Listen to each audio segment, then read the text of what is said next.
Ladies and gentlemen, good morning. Zashanghao, Dobre Utra from New York City. The World Chess Championship 2023 begins right now, contested by Yan Nepomniachtchi from Russia and Ding Liren from China, as Magnus Carlsen has declined to participate in this edition of the event. The World Chess Championship is a best of 14 format. It is a 2-hour for the first 40 move format. After move 40, they get an additional hour. It's a 7-hour game. Potentially. Today's wasn't. And it will crown the champion of the world. I'm about to show you what happened in game number 1. Welcome back to my channel. If you've been here before, hi, hello. If you are new, before we jump into the game today, give me a minute of your time. I know you're supposed to skip the sponsored segment, but this is not a sponsored segment. I'd like to tell you about something. A lot of you know I have chess courses, okay? But we have just created a brand new way to train chess. A brand new way. Let me show you what I mean. First of all, I have obviously chess courses, and during the World Chess Championship, they will be 50% off. So that's number 1.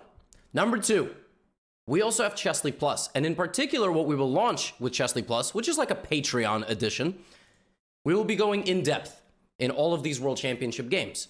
That's great. That's wonderful. A lot of you can be more. We're going to give you tactics and strategic quizzes from all of these games in much greater detail than these recaps. But my team and I created a game called Anti-Puzzle. In Anti-Puzzle, we will be training you to find or not find puzzles. Because when you train tactics, 100% of the positions have a solution. And in this game, we will be training you on what positions do and don't have an actual tactic in them. Much more practical application. We also have a game called Poison Pawn. And we have a game called Defense. We launched 3 new training games. You don't even need to pay a cent. There's a link in the description. You can try out our free samples, and all courses are 50% off for the next few days, including Chessly Plus. Folks, I just wanted to tell you, all right? It's time for game number 1. Let's finish this game. Those of you that want to get a greater detailed analysis, you can check out Chessly Plus. It's a really, really great feature, and these training games are going to be incredible. Really, I mean it. All right, folks. Yan Nepomniachtchi begins with e4. We have clocks, by the way. e5 played by Ding Liren. Knight f3, knight c6, and bishop b5. Okay, number 1. The Spanish is the opening of choice for game 1, and both players have very interesting repertoires. Ding Liren likes to play a Spanish with a6, and knight f6. Already, he is not playing the Berlin defense. The Berlin defense could appear in this match. The Berlin defense is kind of known as the Spanish killer, and recently, rather than allowing black to capture the pawn on e4, which in many cases leads to very forcing lines where black is completely fine, a lot of players are playing anti-Berlin. Chances that we see an anti-Berlin in this match? Pretty high, I would say, but we will see. But Ding plays a6, bishop to a4, and the idea of the Spanish, of course, to put pressure on this and this. Now we have knight f6, castles, bishop e7, and normally what happens in this position is white plays something like rook e1, defending the pawn, and black oftentimes will castle. I'm playing, b5, castle, something like this. White will play c3 to try to play d4, and black will play d5. This is known as the Marshall Gambit. This is exactly why Ding Liren does not touch his d-pawn. Well, folks, it did not take very long, because after just 5 moves, Yan Nepomniachtchi uncorked a massive surprise. This position has been reached hundreds of thousands of times, and in this position, after already retreating his bishop, Yan took the knight. Yan took the knight. We are now down to a territory played less than 5% of the time from this position. 90+% of games go rook e1. Sometimes they go d3. Now we are down to around 4.5% of master level games remaining. We are deep into the woods. We have gone deep into the forest. The point is that you've just given up a bishop. Now, white can take this pawn. It's not the best move to take this pawn because it's the only piece you have out, and black will very quickly get this. The idea is to, well, what is the idea? Yan then plays another really rare move. You see, in this position, grandmasters have played the move d3 before, and then have developed naturally and basically said, look, yes, I gave you a light squared bishop, but your pawn structure is a bit damaged over here, and for the beginners watching, you really shouldn't give up a bishop for a knight this easily. You really just shouldn't. It breaks a lot of principles. Another move in the database that's been played here is Queen E1. This is an absolutely fascinating move. It used to be popular back in the day to defend like this and then play for D4 and B3 and Bishop B2. So I was very fascinated with Queen E1. I mean, to me, it looks interesting. The point is you unpin yourself. You don't want to be pinned, and now Knight E5. But we have Rook E1, okay? And Ding plays Knight D7, voluntarily undeveloping so that he guards his center pawn. Another idea here is for black to do this, and after H3, Bishop H5, there is G4 trying to kick you out. Black can sack the knight. Now, I'm sure that Ding saw this. Possibility, it doesn't win the game. The point is, though, if your opponent is playing a surprise, you don't play into the most cutting-edge surprise, right? So if your opponent's doing something super aggro, and like they know everything, and you're like, oh my god, I haven't looked at this in forever, you're not going to play like this. So Ding plays Knight D7, and now Jan plays D4. So essentially, Jan has traded a bishop for a knight to damage Ding's pawn structure, and also make Ding play a bit passively. You'll notice that his pieces are kind of stuck in front of the king and the queen. We have ED4, Queen D4, and now Ding castles his king so that this is defended.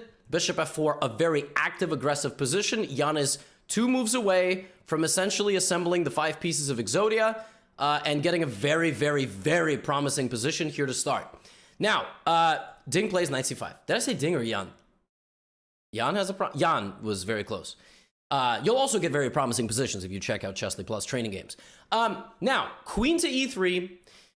And ladies and gentlemen, it took no later than move 11 of game number 1 for us to have our first inaccurate move of the World Championship, and Jan Nepomniachtchi has an advantage. Ding Liren was trying to finish his development. You will notice his knight has made 1, 2, 3 moves already, and ironically, the best move is actually to move it a 4th time and block the bishop. That's what the computer wanted.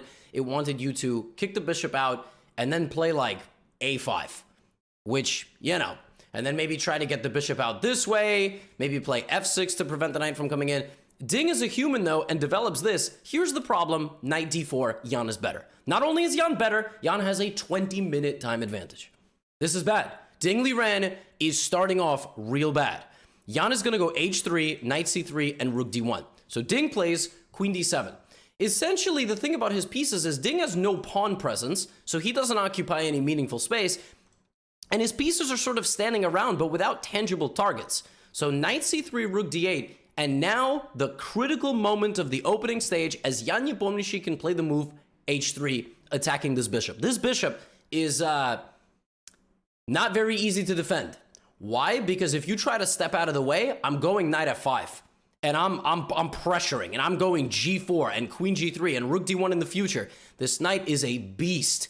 And white gets a very, very powerful initiative on this side of the board. Look at how the black pieces are squished. Okay, white has a massive, massive edge here if you play H3. However, if you play H3, black has the ridiculous move, Rook E8!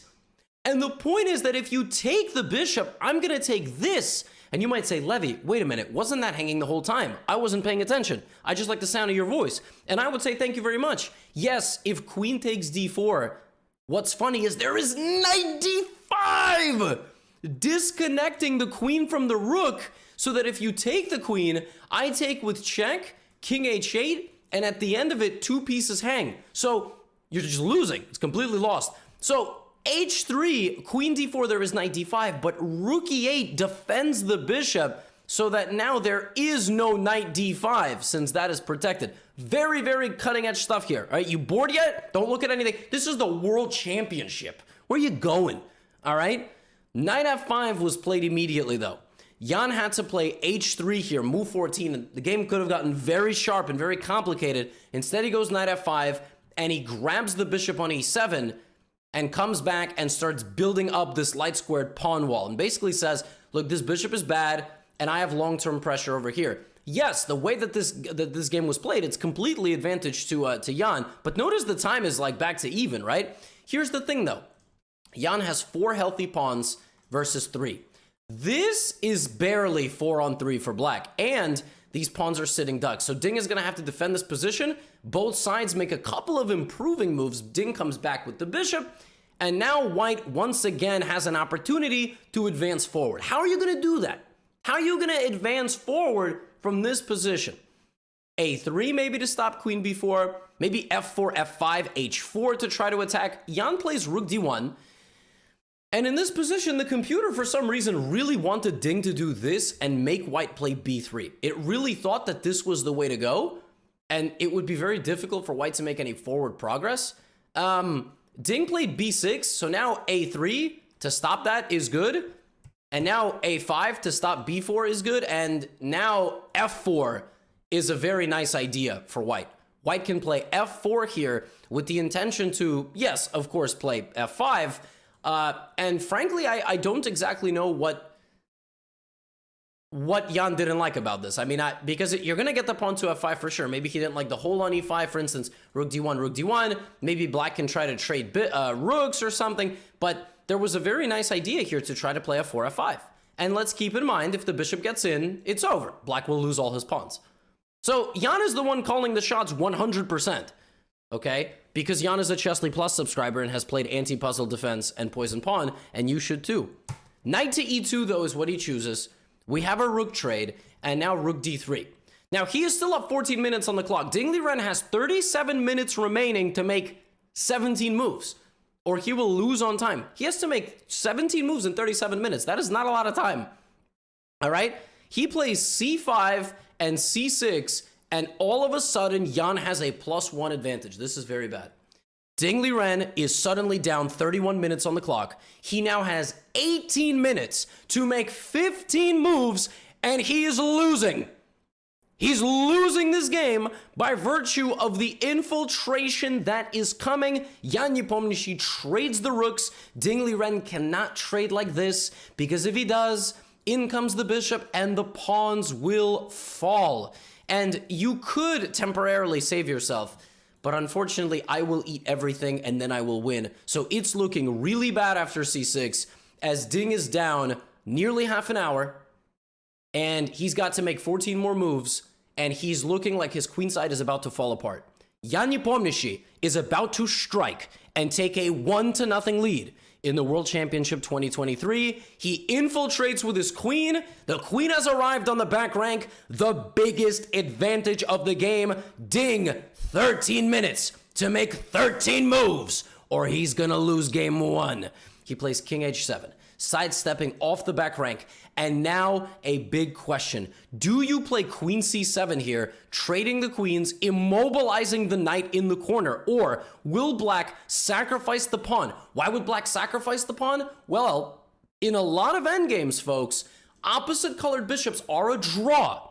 Even if a side is up a pawn, sometimes if a side is up 2 pawns, it's still a draw because opposite colored bishop endgames have such a high drawing tendency. So, bishop d6 is what Jan chose. He chose not to play queen c7 and offer the trade. The best move might have been this. To sneak in and grab the a5 pawn. Jan might have not liked this because his bishop is on the edge of the board. So instead of doing it that way, instead of doing the queen trade, he plays bishop d6. And now Ding, ice in his veins. 12 minutes to make 12 moves. Queen d7, the only move. If you take on c5, now I infiltrate, and I got news for you. I'm pissed, all right? The queen is mad that the black pieces have been bullied around, and if you try to defend yourself, knight e6, remember what I told you, folks, opposite colored bishop endgame, and the pawns, and the king, right? So queen d7, and suddenly Jan goes, damn, I hit a brick wall. What do I do? Let me bring my knight. Notice, 7 minutes spent on that move. Knight e6. Now, Jan in this position can play c3. That stops the knight from ever coming into d4. But instead of that, Jan plays f4, an aggressive move, allowing the infiltration of the knight. Because if you take, maybe the knight is stuck. Now, the computer, as you can see, thinks it's a draw. The computer is unimpressed, and it doesn't think this is scary. But knight f5, queen f8, all of these moves could lead to a checkmate. So for that reason, after the move f4, my man Ding Liren, with 11 minutes on the clock to make his remaining 10 moves, there is no bonus time yet. If Ding's clock runs out, he will lose this game. This is the most important match, the most important game of his life. Ding Liren, with Jan Nepomniachtchi walking him down, strikes back like yesterday's Adesanya knockout of Pereira. h5. The pawn in front of the king being mobilized to dislodge the white knight on g3. He says, you want to come get me with f5? I'll dance into the middle and I'll boot you and you can't go there anymore.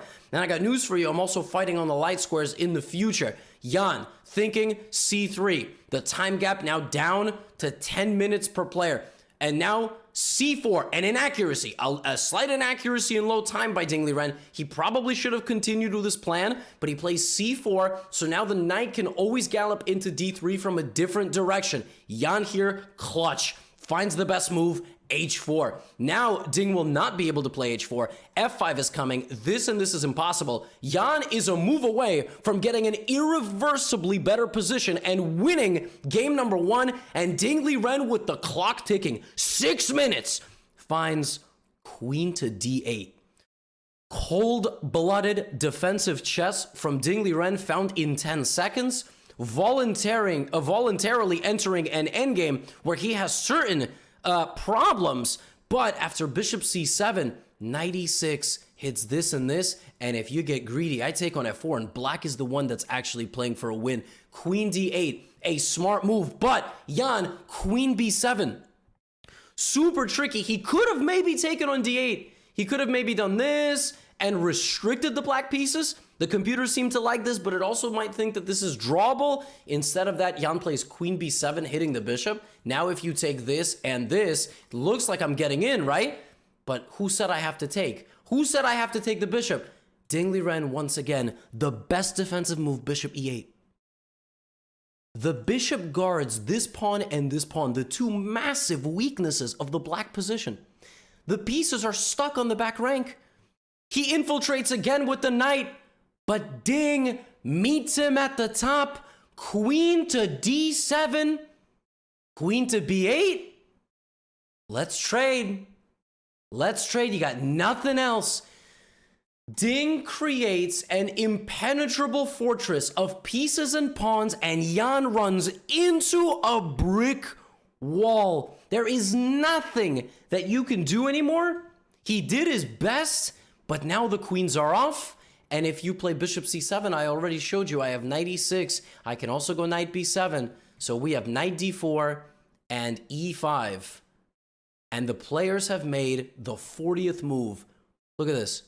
An hour gets added to his clock on move 40. He had 27 seconds on the clock. This man, Ding Liren, going back to move 30, was in an uncomfortable, probably borderline losing position. But one inaccuracy from Jan. Bishop d6, queen d7, and suddenly here came Ding with his h-pawn, with his c-pawn, and the bishop on e8. The rubber band holding everything together. Queens are off. And I got news for you, folks. This position is not losable because black's king gets to f7. The clutch pawn on h5, preventing any infiltration. We have knight to d3, e6, take. But black is in time to take on b2. 5 pawns each, knight and bishop each. And on move 49, Jan Nepomniachtchi offered a draw as no further progress can be made. Why do I say that? Well, if white tries to play knight c2 and king d4, knight c1, the king tries to walk over here, I got knight e2 check at a very minimum. So king e3, draw. A fascinating battle. I gotta tell you, a very interesting thing. First of all, a super massive surprise in the opening. Massive surprise. I have no idea what else awaits us in the Spanish. Anti-Berlins, mainline surprises. Bishop c6 has not been played in the last 2 decades at all much. I mean, there's a few games. In fact, Anish Giri once played, I think, bishop takes c6, but it's very rare. Then, Nepo building up a fantastic opening position, missing a critical opportunity, but building up to a spot where he was up 30 minutes and a much better position after queen f4. It looked like Ding was on the ropes, and Ding, machine-like, cold, calm. h5? Are you kidding me? With 7 minutes on the clock to make the remaining 9 moves? Ridiculous. We got everything we wanted and more. An opening surprise. Jan starting strong. Jan making a tiny inaccuracy. And Ding Liren, clutch as ever. Ice in his veins. Defensively up to the task. Holds the fort. Game 1 is drawn. Half-half. You know what Dingley Ren actually benefited from, my friends? Before you go, the recap is finished. But he benefited tremendously from playing the defense game on Chessly Plus. It's a game where you have to hold your position. You know, you have to anticipate your opponent's threats and stop them. Anyway, that concludes game number 1. I will be here every single day covering all the games for you. All the courses are 50% off for the next 4 or 5 days as we launch the World Championship. And definitely check out the free samples of all those games. We're constantly improving them. It's been a long time coming. I'm really excited about Anti-Puzzle. It's going to be a much more practical way to do puzzles. How many of you, write in the comments, how many of you are 1,000 points higher rated on puzzles than in rapid chess? All right? Seriously, this is a much better, more practical way of learning, in my opinion. That's all for today. I hope you enjoyed the recap. I'm very excited for the match, and I will cover all the drama for you. Now get out of here.